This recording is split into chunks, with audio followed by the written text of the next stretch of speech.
Amadou Sanogo est né en 1977 au Mali. Installé à Bamako, il est un des peintres les plus influents de sa génération.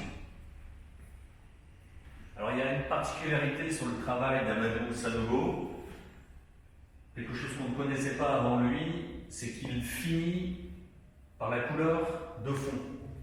Ici, le jaune est posé en dernier.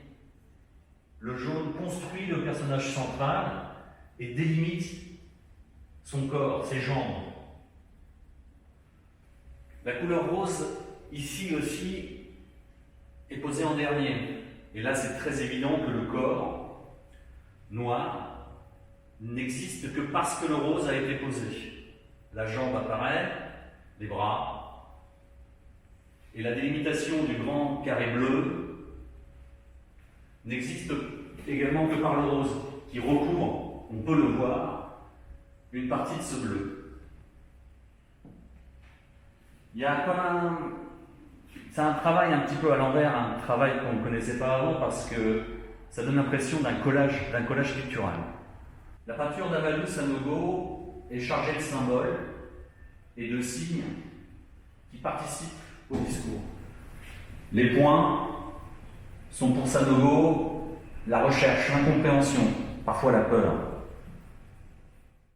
La fleur est un signe d'amour, un signe qu'il a emprunté à l'Occident pour définir la parole d'amour.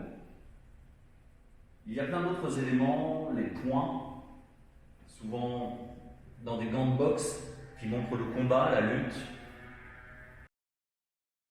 Les chaussures crantées qui montrent la volonté du personnage de vouloir aller de l'avant, d'avancer. L'œuvre d'Amadou Sanogo a été présentée récemment au Portugal, au Palais Ducal d'Evora, dans une exposition collective. Cette année, il était également présenté à Oslo, au musée Astrup Fearnley. Il fait partie désormais de cette collection. Et plus récemment encore, malgré le Covid, il a été exposé à Rennes, à la Criée, dans une exposition dont le titre était « De parole en parabole, on se sert ».